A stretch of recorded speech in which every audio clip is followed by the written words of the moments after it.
Vamos abrir nossas Bíblias no Salmo 116. Salmo 116. Nós vamos pensar um pouco hoje pela manhã acerca dos crentes comuns e suas questões emocionais. Você é uma pessoa ansiosa, tem propensão à melancolia?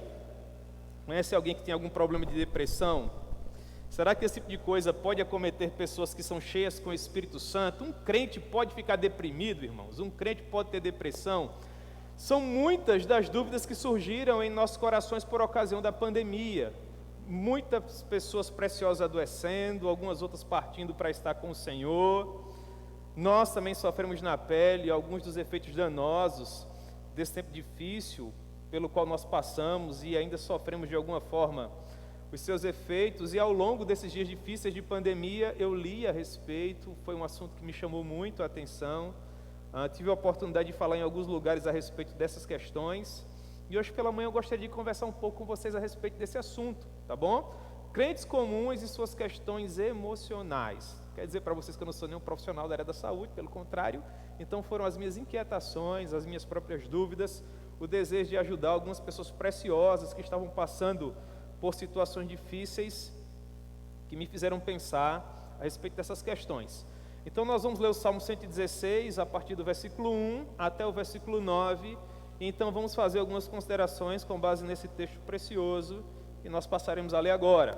Salmo 116 nos diz assim: Amo o Senhor, porque Ele ouve a minha voz e as minhas súplicas, porque inclinou para mim os seus ouvidos, invocá-lo-ei enquanto eu viver. Laços de morte me cercavam e angústias do inferno se apoderavam de mim. Caí em tribulação e tristeza.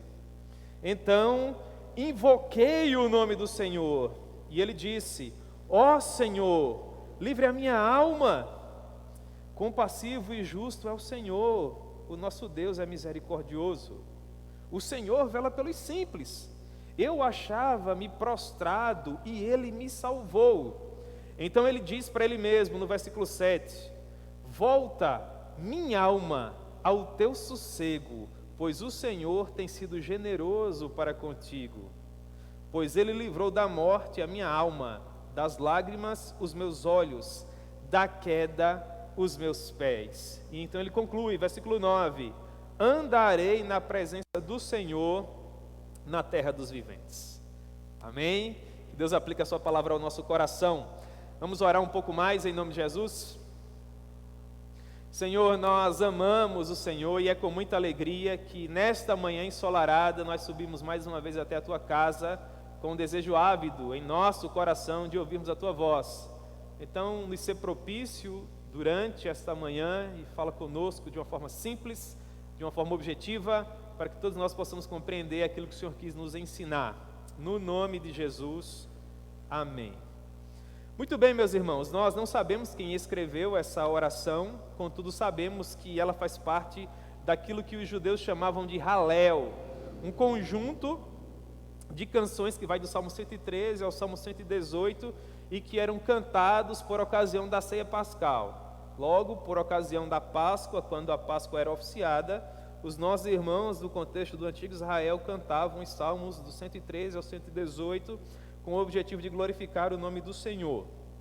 Nós não sabemos quem escreveu essa canção, mas nós podemos situá-la em algum momento do período pós-monárquico, daquele período que veio logo após o apogeu de Israel, após o reinado de Salomão, porque o vocabulário que a pessoa que escreveu essa canção tão preciosa usou é muito semelhante ao vocabulário utilizado naquele período.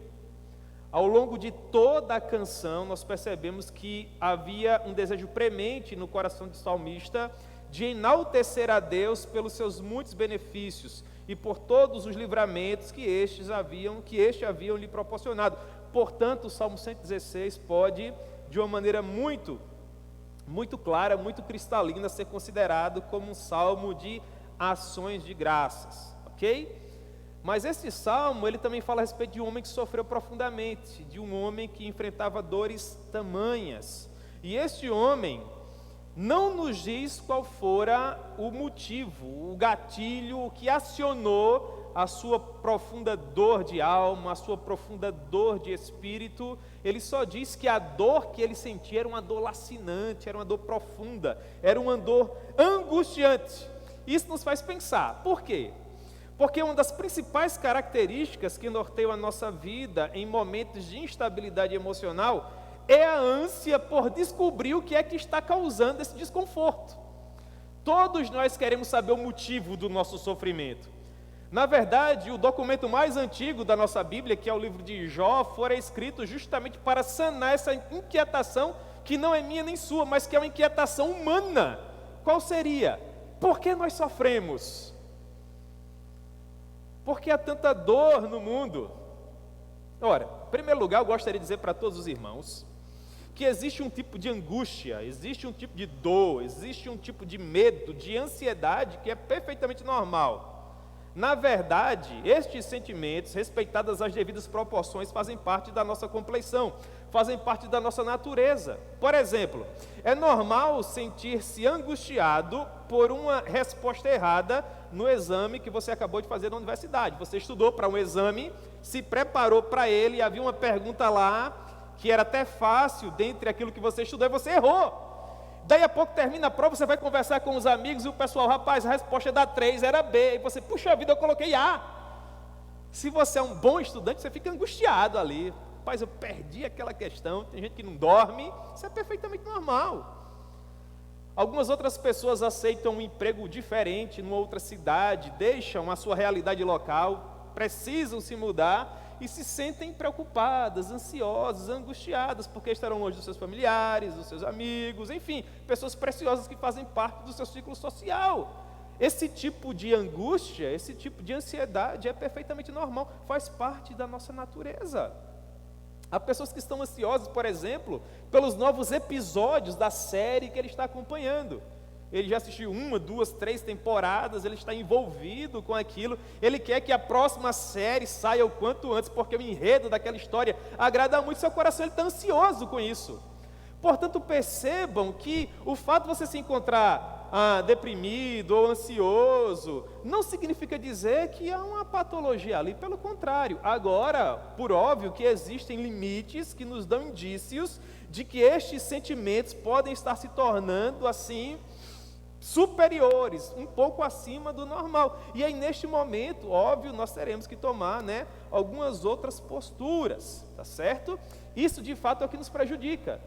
Esse sentimento exacerbado, esse sentimento que está além do nosso controle e que pode se tornar, de fato, uma patologia, pode se tornar, de fato, uma enfermidade. E esse descontrole, essa ansiedade além do limite, essa angústia além do limite, do óbvio, do natural, do que é humano, tá certo? Pode ter N motivos. Na verdade, há muitas pessoas que possuem esse tipo de sentimento, que possuem esse tipo de sensação, e elas nem ao menos sabem o que é que está causando aquilo. E isso torna a dor ainda pior. Porque quando alguém se encontra ansioso, deprimido, ou mesmo depressivo, e nós, na ânsia de auxiliarmos aquela pessoa, vamos ter uma conversa com ele, a primeira pergunta que a gente faz é: o que é que está acontecendo? Porque nós somos assim, meus amados irmãos, cartesianos, tem que ser A mais B. Tudo tem que ter causa, efeito e consequência. E às vezes as coisas em nossa mente e em nosso coração não funcionam dessa maneira. Existem pessoas que possuem uma personalidade e existem pessoas que possuem outra personalidade completamente diferente. O Dr. Martin Lloyd Jones, que era médico, escrevendo esse livro aqui precioso chamado Depressão Espiritual, Suas Causas e Sua Cura, ele diz que é errado, mesmo no seio da igreja, abordarmos pessoas que estão passando por problemas emocionais, como se todos nós reagíssemos aos estímulos da nossa vida da mesma forma.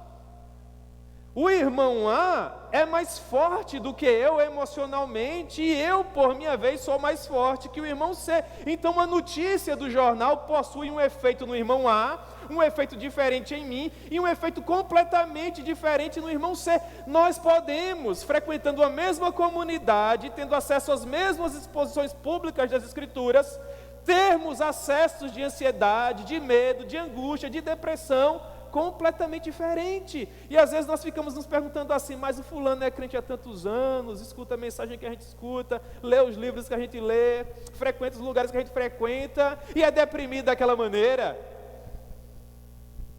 Então Lloyd Jones diz que nós devemos ter cuidado, irmãos, com esse tipo de comentário, tá bom?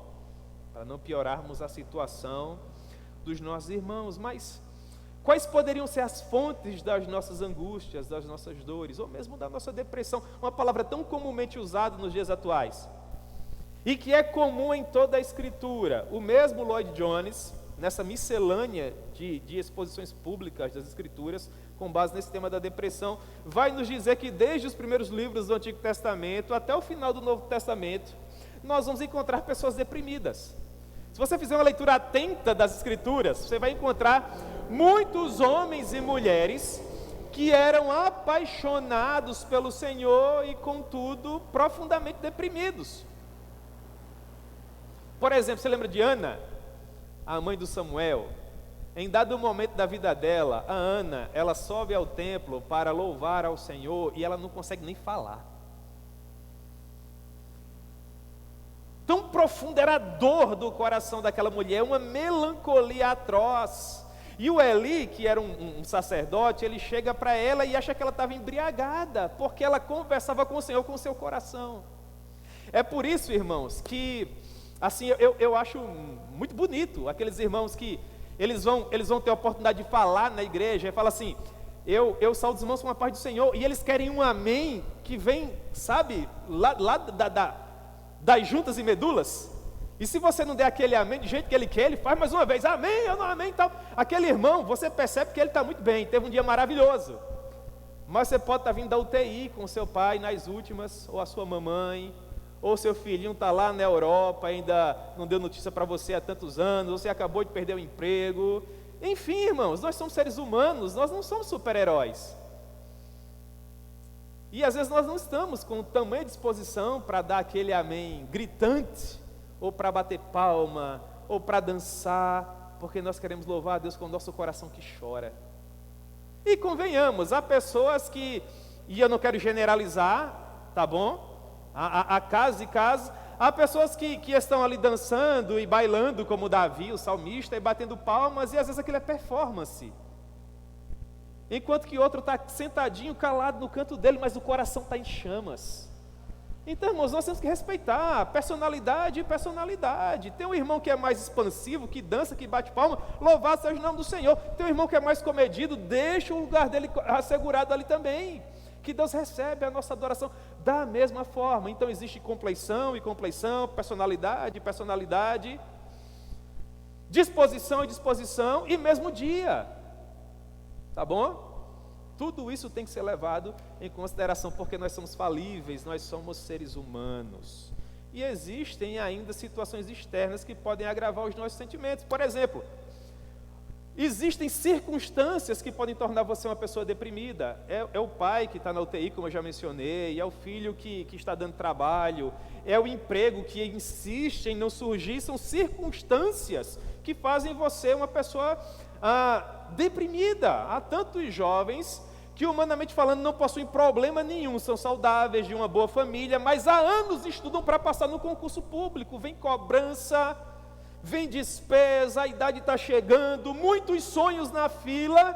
Você olha para ele está saudável, está tudo pago, tudo em dia, família perfeita, mas o cara é deprimido, melancólico, porque ele sente no coração dele que a coisa não anda, que a coisa não acontece. São exemplos circunstanciais que podem nos deixar deprimidos. Existem também, meus amados irmãos, motivos biológicos. Há pessoas que são naturalmente mais propensas à melancolia, à tristeza que as demais. O Charles Spurgeon, por exemplo, que é o personagem principal desse livraço aqui, se eu pudesse, todos vocês leriam esse livro, A Depressão de Spurgeon.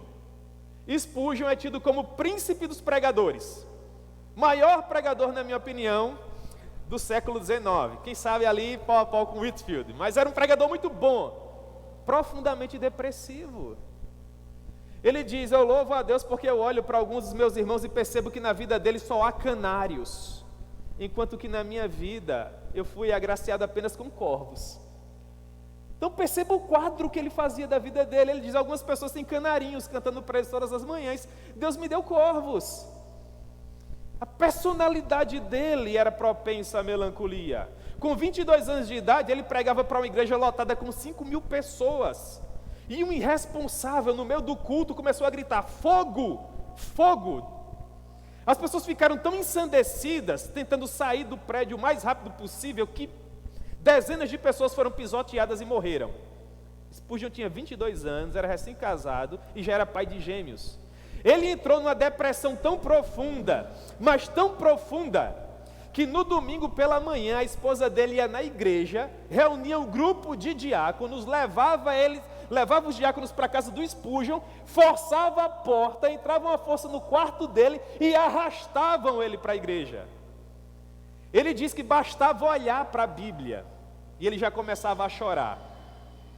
E esse homem foi o príncipe dos pregadores, irmãos. Então existem sim circunstâncias biológicas, existem circunstâncias espirituais, tá bom? Pessoas que estão amarguradas de espírito, como foi o caso de Davi, lá no 1 Samuel capítulo 22, vocês lembram? Davi estava profundamente amargurado de espírito porque Saul queria matá-lo. E ele achava que Deus não estava olhando para ele, de modo que ele foi se esconder na caverna de Adulão. E é interessante notar que Davi não se encontrava sozinho naquela situação, porque a Bíblia diz que cerca de 400 homens, olha o detalhe, amargurados de espírito, foram ficar com Davi. Você lembra de Elias, quando foi ameaçado por Jezabel? Tinha acabado de matar 450 profetas de Baal, poderoso, homem de Deus, cheio com o Espírito Santo. Jezabel falou assim: você é o próximo. Aí Elias temeu. Aí você fica imaginando como um homem que vence mais de 400 tem uma mulher. Irmãos, são circunstâncias. Nós não sabemos explicar de onde vem a nossa melancolia. E aí está Elias na caverna, e Deus conversando com Elias: o que é que você está fazendo aí, Elias? E Elias: eu estou amargurado, Senhor. A situação está difícil aqui no meu coração.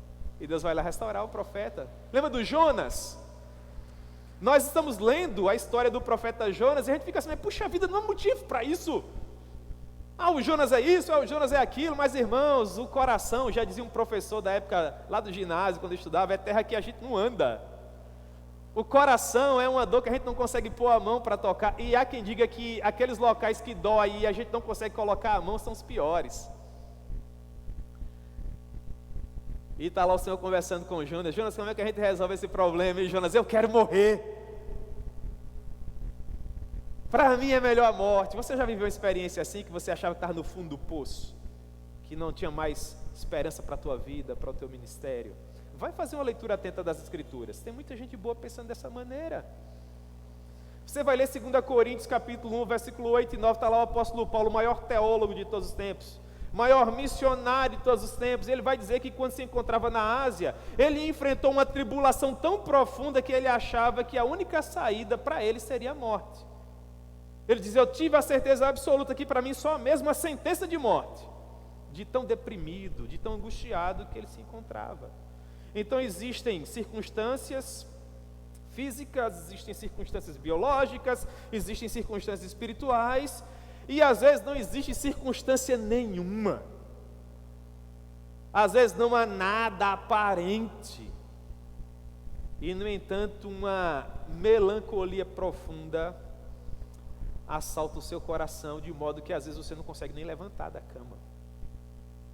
Portanto, irmãos, nós precisamos erradicar do nosso meio a ideia de que a angústia que às vezes nos assalta é sempre produto de pecado ou de falta de fé. Porque muitas pessoas preciosas, piedosas, cheias com o Espírito Santo têm sofrido muito. Porque para muita gente a dor que aquelas pessoas estão enfrentando é frescura, e não é. Duas coisas importantes que nós precisamos pensar aqui para ficar claro. Isso tem a ver com as minhas reflexões, vocês não têm que concordar comigo, tá bom, irmãos? Vocês podem fazer as próprias reflexões, as próprias leituras de vocês. Mas duas coisas, na minha opinião, são importantes. Em primeiro lugar, a depressão é uma doença. Se depressão é uma doença, depressão tem que ser tratada também com apoio de profissionais. Por muito tempo eu fui preconceituoso com isso, eu não tenho vergonha de dizer, quem me conhece sabe. Eu venho de um meio pentecostal, não quer dizer que os pentecostais são pessoas alienadas, porque não são, mas eu venho de uma tradição, que se você tinha um problema estomacal, você podia procurar um gastro. Se você tinha um problema renal, você poderia procurar um nefrologista. Se você tinha um problema auditivo ou um problema nasal, você poderia procurar um otorrino. Mas se você tinha um problema de angústia na sua mente, você não poderia procurar ninguém. Como é que essa conta fecha, irmãos? Eu quebro a perna, posso ir no ortopedista. Eu tenho um problema no coração, posso ir no cardiologista. Eu tenho depressão, não posso ir no médico porque é pecado. Os irmãos entendem o que eu quero dizer? Então você pode discordar de mim, não tem problema nenhum, mas eu não tenho nada contra psicólogo, eu não tenho nada contra psiquiatra. Eu creio que eles foram criados por Deus, assim como todos os demais médicos e profissionais da saúde, para implementar na terra os valores do reino de Deus. Isso é feito com moderação e decência, meu irmão, usufrua para a glória de Deus, dependendo do Senhor, confiando nele. Então depressão é doença e depressão precisa ser tratada. E em segundo lugar, o diabo, o inimigo das nossas vidas, ele não tem o poder de nos tornar ansiosos, nem melancólicos, nem depressivos, porque nós pertencemos ao Senhor. João não nos escreve assim na sua primeira carta: aqueles que pertencem ao Senhor são propriedade dele, e o maligno não quer, irmãos? Lhes toca. Pedro, escrevendo a sua carta, vai dizer que há um muro de fogo ao nosso derredor, e Satanás, que é o nosso inimigo, ainda que ruja como um leão, tentando nos tragar, ele pode nos tocar, irmãos? Não, ele não pode.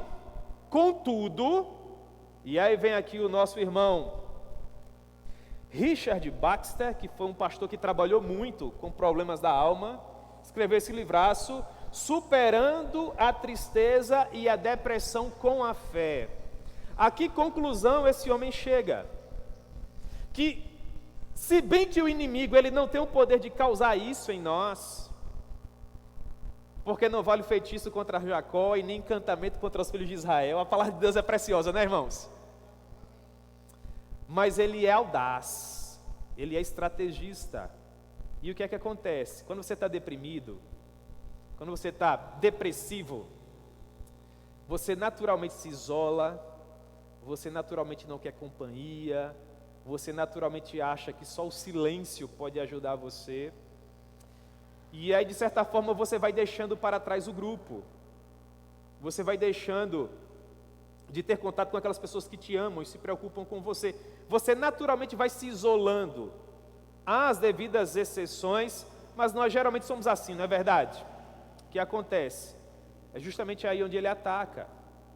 O pastor Ronaldo Lidório assistia o Discovery Channel, aquele canal que fala dos animais, e ele diz assim que o lobo, que é um predador, ele nunca ataca a ovelha quando a ovelha está no rebanho, junto com o pastor, junto com os cães de guarda. O que o lobo faz? O lobo ele vai acompanhando o rebanho, ele vai acompanhando o rebanho. Aí tem aquela ovelhinha que é mais velhinha, mais madura, tem aquela ovelhinha que pisa no buraco, machuca a perninha, tem aquela ovelhinha que cansou um pouquinho, e aí às vezes o pastor, que é imperfeito, não consegue perceber isso, os cães de guarda não conseguem perceber isso. Aí o que acontece com aquela ovelhinha que não está no padrão das demais? Ela vai ficando o quê? Para trás. É justamente a oportunidade que o lobo quer. O Richard Baxter diz que isso pode acontecer com quem se encontra no estado de angústia profunda. Esse estado pode ser ainda mais aumentado, exacerbado, porque ele se aproveita dessa condição e ataca com força essa pessoa. Então o que nós, enquanto igreja, precisamos fazer dentro desse exemplo que eu estou dando? Nós precisamos estar sensíveis a pessoas que se encontram dessa maneira, para ajudarmos essas pessoas dentro da sabedoria que Deus vai nos dar, para estarmos próximos a elas. E por ajudar essas pessoas, eu não quero dizer que você tem que estar falando, dando opinião, trazendo seu diagnóstico, sugerindo medicação, enfim. Às vezes basta a tua presença. Sabe, irmãos? Porque há momentos, convenhamos, que a gente não está com disposição para ouvir, não é? E nós crentes, é interessante, a gente sempre tem um texto para tudo, não é? O camarada está lá, só o coração batendo. Às vezes só o que ele quer é que você se aproxime dele e se sente ali ao lado da cama dele só para sofrer com ele. Mas a gente tem sempre aquele texto preparado. Eu não quero aqui menosprezar a palavra de Deus, absolutamente. Eu sou um pastor, irmão, sou apaixonado pela palavra, mas às vezes tudo que você tem é que se aproximar e parar. E deixar que o Espírito Santo age. E ele vai agir. Amém? Muito bem. O pastor Zekias Weine, nesse livro aqui, A Depressão de Spurgeon, diz assim: às vezes, a angústia não se origina a partir de circunstâncias dolorosas, porque isso é o mais óbvio. Às vezes você tem uma dor e a depressão, a angústia pode vir daí, mas ele diz que às vezes a angústia não se origina a partir de circunstâncias dolorosas. De acordo com Spurgeon, algumas pessoas são constitucionalmente tristes. Às vezes, diz ele, nós somos marcados pela melancolia desde o nosso nascimento. E ele diz mais, por exemplo, podemos encontrar motivos para o medo onde não há. Se as coisas estão calmas, nós procuramos encontrar qual é o mal que nos espreita. Se as coisas vão mal, nós presumimos que o pior ainda está por vir. Nós sempre imaginamos futuros catastróficos e embora nenhuma dessas coisas más que nós imaginamos tenha acontecido conosco, nós convertemos as nossas suspeitas em realidade e com elas nós torturamos a nós mesmos com a nossa própria imaginação. Já está provado cientificamente, a cada 10 problemas que nos preocupam, apenas 3 acontecem. Então 70% da tua saúde emocional está sendo gasta, está se esvaindo em problemas que nunca vão se aproximar de você, mas que você os teme profundamente. Portanto, irmãos, todos nós nos preocupamos e nos afligimos, isso é normal. Contudo, existem pessoas que por sua própria compleição física intensificam esse sofrimento, que pode ser causado por circunstâncias, por sua biologia, por situações espirituais, ou que mesmo não podem ter qualquer motivo, a pessoa só está triste, e profundamente triste. Logo, que conselho eu gostaria de dar para vocês? Não é saudável nós assumirmos uma postura altiva, investigativa, achando que nós sempre teremos uma fórmula pré-concebida para lidarmos com todo e qualquer tipo de angústia. Nós não podemos ser censores do coração e da mente dos nossos irmãos. Nós não podemos, irmão, chegar para a pessoa que está sofrendo e já perguntar, mas por que você está dessa maneira? Às vezes nem mesmo a pessoa sabe.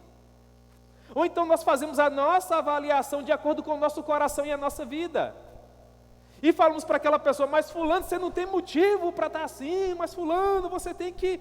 Mas meus amados irmãos, nós não sabemos o que passa no coração daquela pessoa, como aquele problema está afetando-a, da forma que lhe afeta, então nós temos que respeitar casos e casos. Dito isso, nós olhamos rapidamente para o texto que nós acabamos de ler, e o salmista vai dizer assim no versículo 1, amo o Senhor. Ele diz, amo o Senhor porque Ele ouve. O salmista está dizendo que ama a Deus.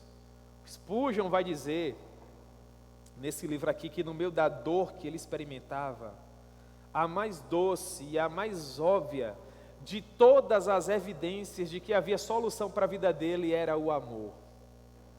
Porque quando uma fresta de luz rompia a escuridão da alma dele, ele percebia que Deus ainda o amava. É o que acontece com o salmista aqui. Porque esse homem está dizendo que ama a Deus? Não tenha dúvidas, ele ama a Deus só porque Deus o ouviu. Que coisa impressionante! Eu fiquei tão maravilhado quando eu li isso. Ele diz, eu amo o Senhor, sabe por quê? Porque Ele ouve a minha voz. Eu amo o Senhor porque Ele me escuta. Irmãos, às vezes nós não queremos parar para ouvir ninguém.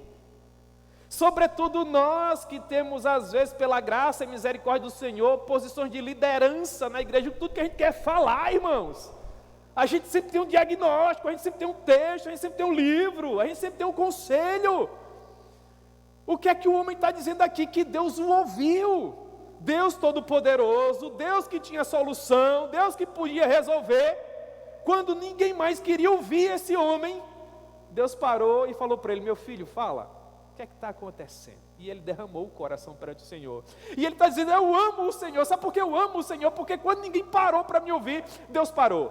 Alguns achavam que era frescura, outros achavam que eu estava exagerando, alguns outros não tinham nem tempo para parar e me ouvir. Mas o meu Deus, que é Senhor de todo o universo e que cuida de milhares e milhares de vidas, teve tempo para parar e para me ouvir. E eu amo o Senhor por causa disso. Ao que parece, a dificuldade desse homem era tal que as pessoas nem mesmo se davam ao trabalho de parar para ouvi-lo. Talvez essa falta de interesse em ouvir o lamento desse homem esteja associada às ideias pré-concebidas que nós temos a respeito da melancolia alheia, da depressão alheia. Para muitas pessoas, depressão é sinônimo de falta de fé. Como é que o príncipe dos pregadores era deprimido e ao mesmo tempo era o príncipe dos pregadores, se nós achamos que depressão é falta de fé? Como é que mulheres como Ana, homens como Elias, homens como Davi, homens como o apóstolo Paulo, que em algum momento se encontravam profundamente deprimidos, não tinham fé? E o que falar do próprio Filho de Deus, que em dado momento também se sentiu profundamente angustiado? Vocês lembram lá no Getsemane? Quando a angústia que o Redentor sentia era tão profunda que o seu suor se transformava em grandes gotas de sangue. Meus irmãos, vocês já estiveram tão preocupados e angustiados e ansiosos ao ponto de o seu suor se transformar em grandes gotas de sangue? E na cruz, vocês lembram, ele diz assim: Deus meu, por que tu me desamparastes? Então, Jesus, ser humano tal qual você e eu, também se angustiou, também sofreu. É óbvio que Jesus nunca pecou. Isso nunca foi suficiente para desaboná-lo nesse sentido. Mas Jesus sofreu igual a mim, igual a você, meu irmão. Então, eu quero dizer uma coisa que é óbvia, mas que às vezes você esquece. Meu irmão, você é ser humano. Você cansa, você se frustra, você se desmotiva, você falha, você erra. Jesus não pecava, mas você peca. Então tome consciência da sua fragilidade e aceite a ajuda, em nome de Jesus. Mas às vezes nós nos tornamos tão conscientes dos sentimentos alheios, irmãos, que nós nem queremos parar para ouvir ninguém. O fato de Deus ter amado esse homem, o fato de Deus ter ouvido esse homem, melhor dizendo, fez com que este homem o amasse. Portanto, uma coisa interessantíssima, se você quer ajudar alguém deprimido, depressivo, escute a pessoa. Deixa ela falar, deixa ela contar para você como é o mundo dela. Portanto, no momento mais difícil da vida deste homem, o Senhor se inclinou para ele e o ouviu. Versículo 2. Ele diz: eu amo o Senhor porque Ele ouviu a minha voz e as minhas súplicas. Versículo 2. Porque Ele inclinou para mim os seus ouvidos. Nessa situação de tristeza, quando ninguém mais o ouvia, Deus graciosamente o atendeu. Inclinar os ouvidos, na língua em que o Antigo Testamento foi escrito, significa parar para ouvir. O salmista, ele se apercebe tão agraciado por Deus, porque Deus o parou e o ouviu, que ele diz assim na parte final do versículo 2: porque Deus parou e me ouviu, e levou em consideração o meu sofrimento, eu vou invocá-lo, adorá-lo, bendizê-lo, enquanto eu viver. Enquanto eu viver. Ele faz uma resolução, ele faz um voto, ele diz: Senhor, eu me sinto tão amado e tão abençoado, porque tu, sendo o Senhor do universo, parasse para me ouvir, que eu vou te invocar, eu vou glorificar o teu nome, enquanto eu viver. Enquanto eu viver. E aí então, ele agora nos traz uma anatomia do seu coração. Ele não diz o motivo que causou a sua depressão, mas ele diz como ele se sentia. E isso é muito interessante porque às vezes nós nem conseguimos dizer o que a gente sente. Eu já ouvi tantas pessoas que choravam, e às vezes alguém perguntava, mas o que é que você sente, o que te incomoda? Ele dizia, rapaz, eu não sei dizer, só sei que dói. Como o coração humano, irmãos, é uma caixinha de surpresas, não é? A gente tem que ter paciência às vezes e orar. Então o homem diz assim, versículo 3, laços de morte me cercavam. Eu confesso para vocês que eu parei um tempo nesse versículo 3 e eu dizia assim para Deus, Senhor, tenha misericórdia, isso aqui é demais para suportar. Eu ficava tentando imaginar o que seriam laços de morte cercando uma pessoa, um ser humano, de carne e osso, como você e eu. O Charles Spurgeon, no comentário dele dos Salmos, vai dizer que a sensação que ele tem quando ele lê a respeito desses laços de morte é de um animal.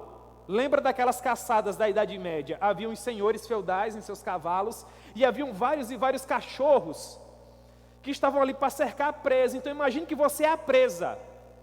E há várias pessoas armadas, há muitos e muitos cães, você está correndo no meio da floresta e correndo, mas os cães se aproximam, os caçadores se aproximam, e daí a pouco você está cansado, você está exaurido em suas forças, e você não tem mais para onde correr, aí daí a pouco você se vê completamente cercado de cães raivosos, que ladram, que espumam, e homens armados com armas engatilhadas, apontando cada uma delas para você.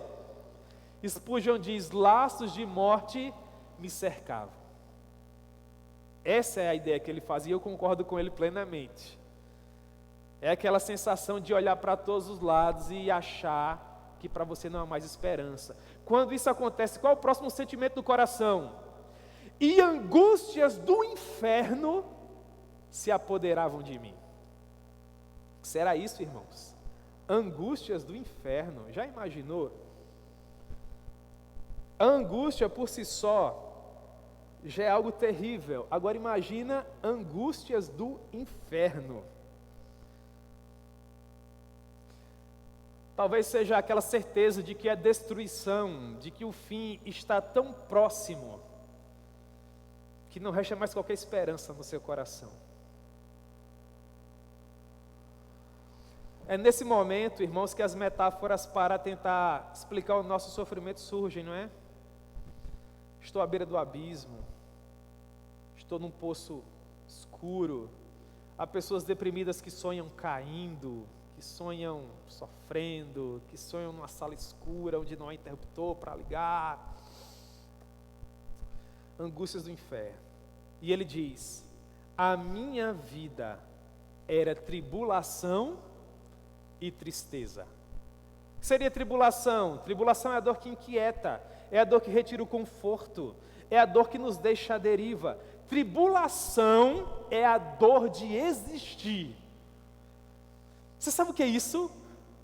Quando existir dói, meu Deus. E essa tristeza é a dor da alma, é a dor que inquieta a mente, é a dor que retira o sono, é a dor que retira o apetite, é a dor que retira a paz. É uma coisa realmente complicada, né?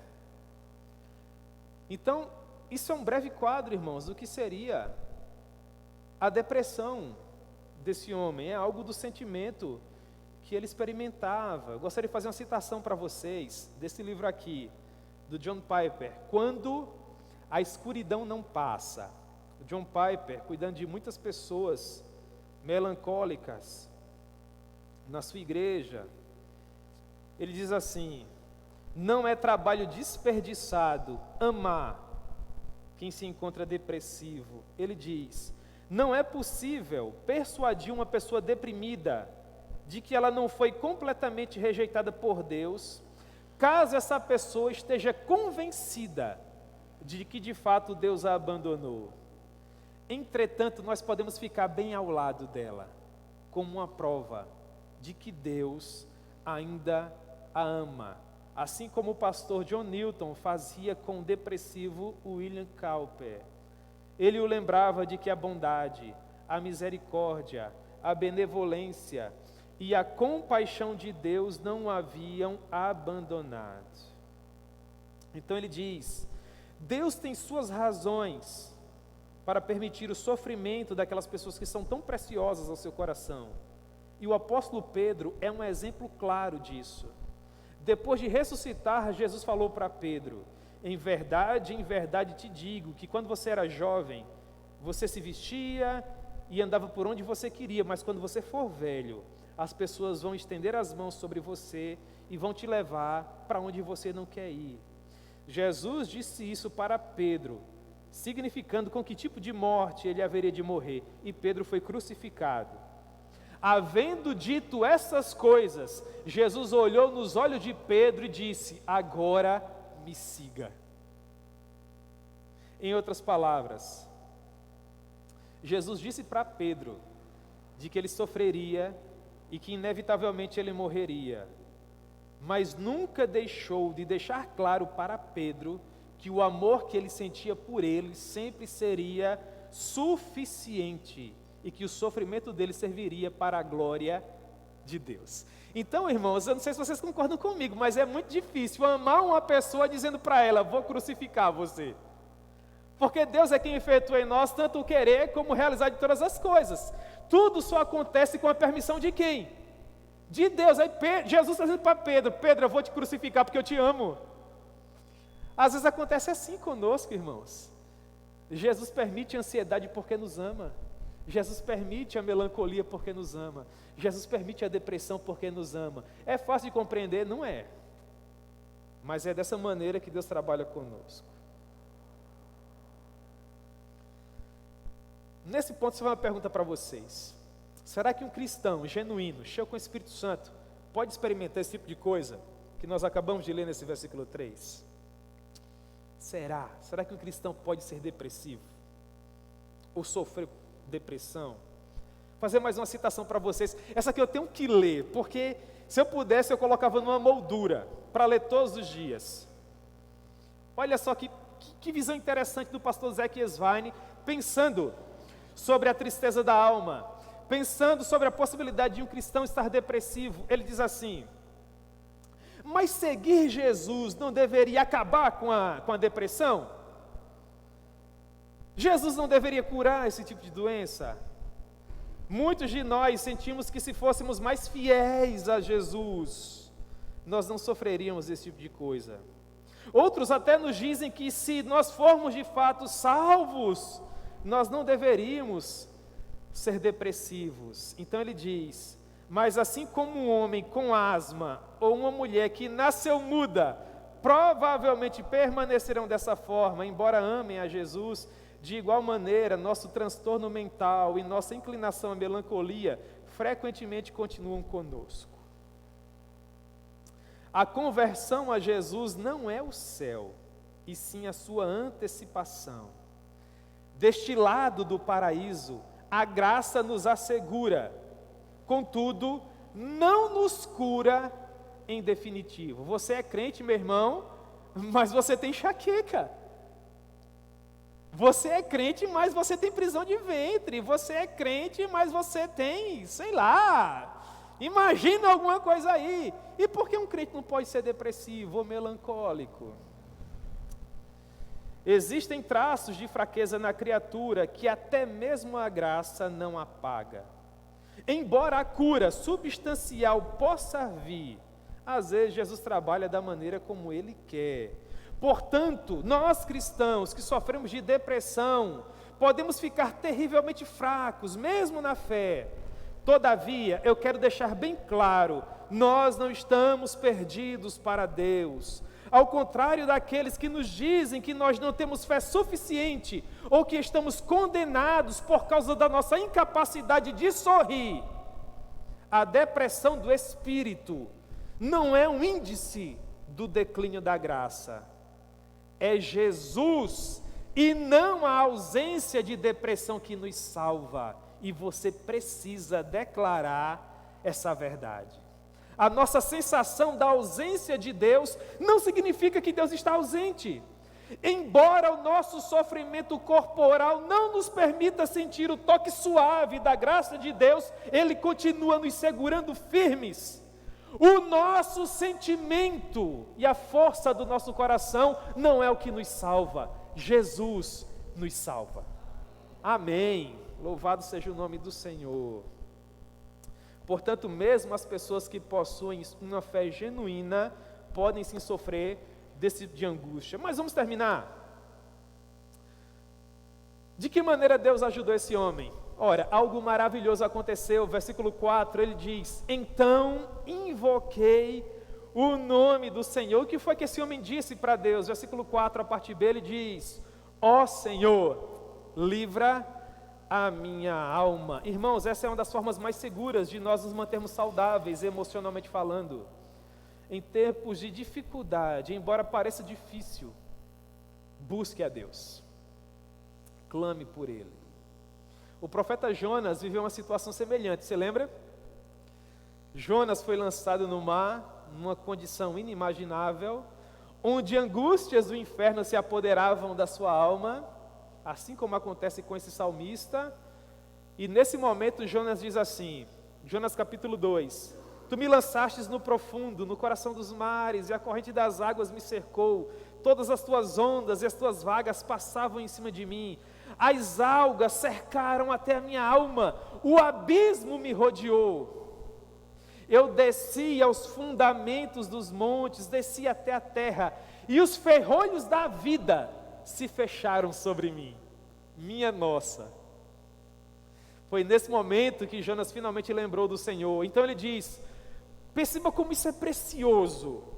Quando dentro de mim desfalecia a minha alma, no fundo do poço, ele diz: eu me lembrei do Senhor.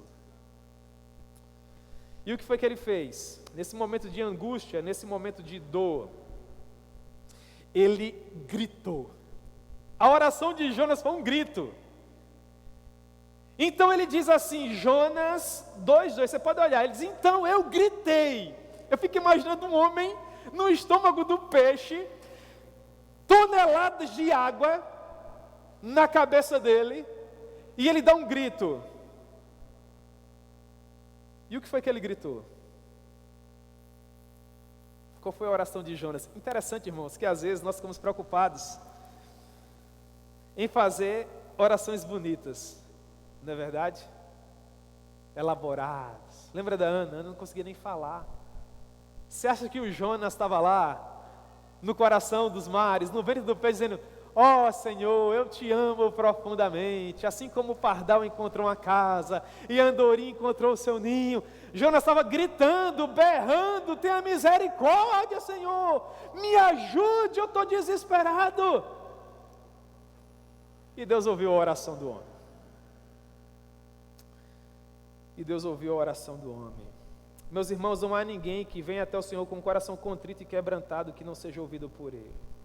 Clame a Deus, abra o seu coração para o Senhor, e Deus vai mudar o quadro da sua vida. Deus vai restaurar a sua condição. Ele diz: compassivo e justo é o Senhor, o nosso Deus é misericordioso, o Senhor vela pelos simples. Eu amo o versículo 6, ele diz: eu achava-me prostrado, caído, entregue, sem qualquer esperança, e o Senhor me salvou, e o Senhor me restaurou, e o Senhor me levantou. Eu não sei como você entrou aqui hoje pela manhã, eu não sei se você está prostrado, eu não sei se você acha que para a sua vida não há mais esperança, ou para a sua enfermidade não há mais cura. Meu irmão, se encontrar na mesma condição deste homem, eu digo para você: há esperança. A esperança para a árvore é há muito tempo cortada, cujos ramos sobre a face da terra já secaram. Sabe por quê? Porque no poder do Espírito Santo há o cheiro das águas. Esta árvore morta, seca, decrépita, pode voltar a ter vida e produzir frutos para a glória de Deus. Por causa disso o salmista diz: que oração preciosa! Volta, ó minha alma, ao teu sossego, porque o Senhor tem sido generoso para contigo. E ele diz para a gente o que foi que aconteceu. Versículo 8: pois livraste da morte a minha alma, das lágrimas os meus olhos, da queda os meus pés. Isso é maravilhoso. Você compara o versículo 3, quando ele traz para a gente a anatomia da alma dele. No quadro profundo de depressão, ele diz: laços de morte me cercavam, angústias do inferno se apoderavam de mim, caí em tribulação e tristeza. Depois que ele clama e faz a oração, e Deus muda o quadro da vida dele, você compara a melancolia profunda e com a vitória que ele alcançou em Deus. Perceba que coisa maravilhosa. Versículo 3: laços de morte me cercavam. Versículo 8: mas tu livraste da morte a minha alma. Versículo 3: angústias terríveis se apoderavam de mim. Versículo 8: mas tu enxugaste das lágrimas os meus olhos. Versículo 3: a minha vida era apenas tribulação e tristeza. Versículo 8: mas o Senhor livrou da queda dos meus pés, o Senhor me escreveu uma nova história. Como isso é precioso, irmãos. Há um louvor que diz: se tu minha alma, não é? Uma das estrofes.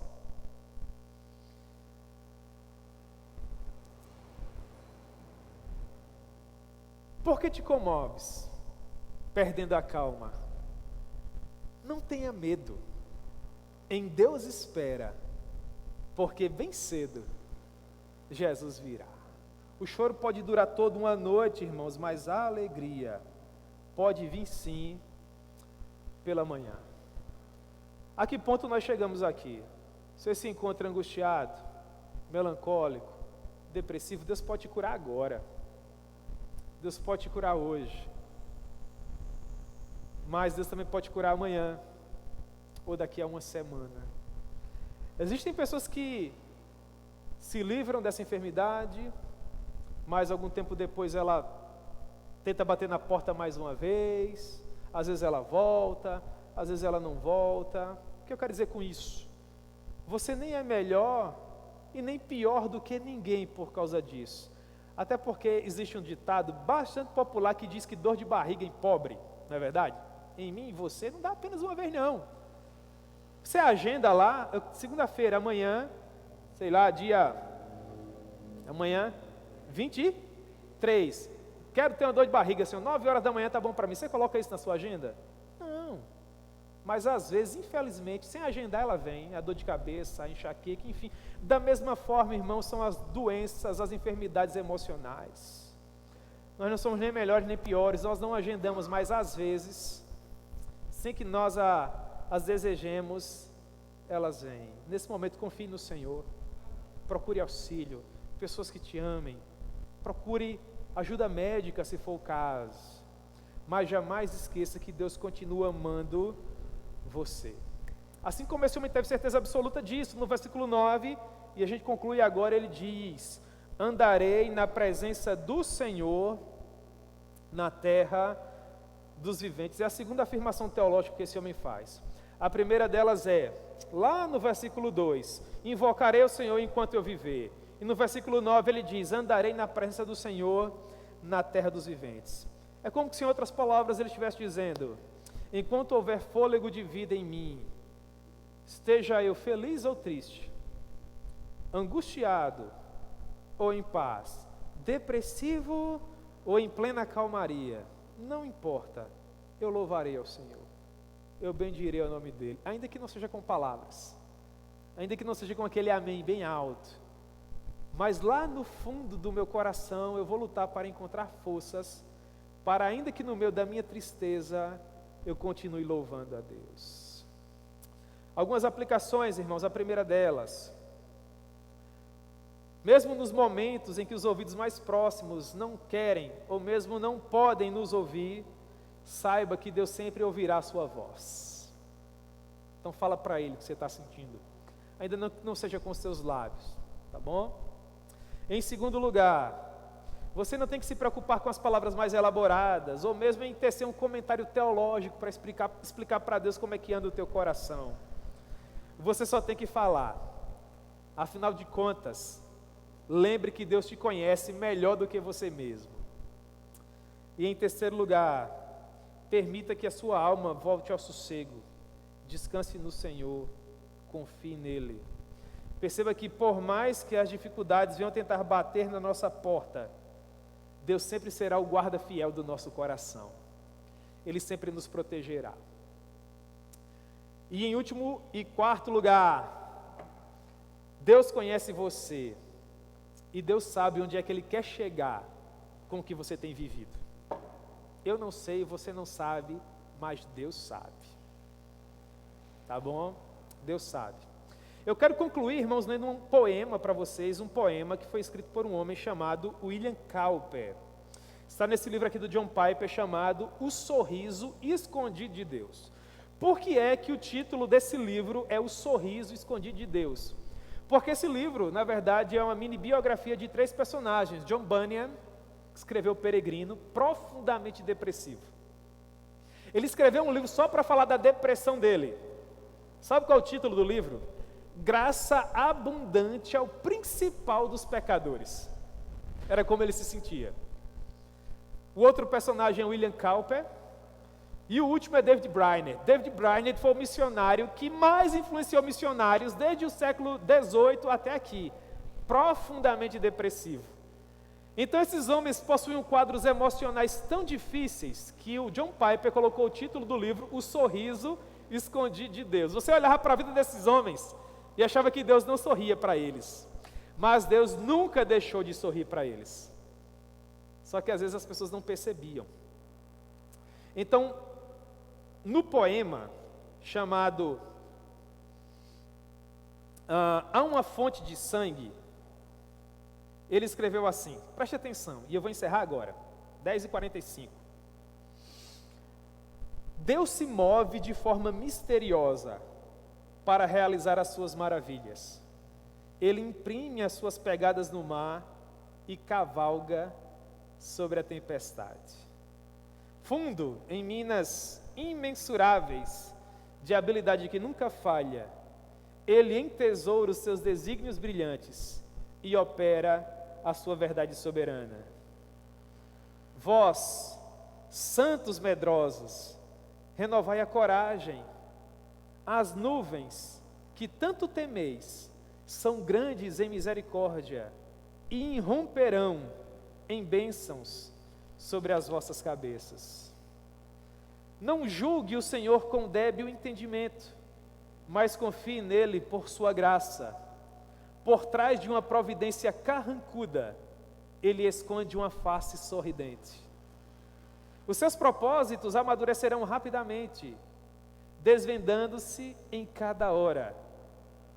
O botão da rosa pode ter um sabor amargo, mas a flor será doce. A incredulidade cega certamente errará e esquadrinhará a sua obra em vão. Então ele conclui: Deus é o seu próprio intérprete e ele se fará claro. Amém? Deus aplica a sua palavra ao nosso coração.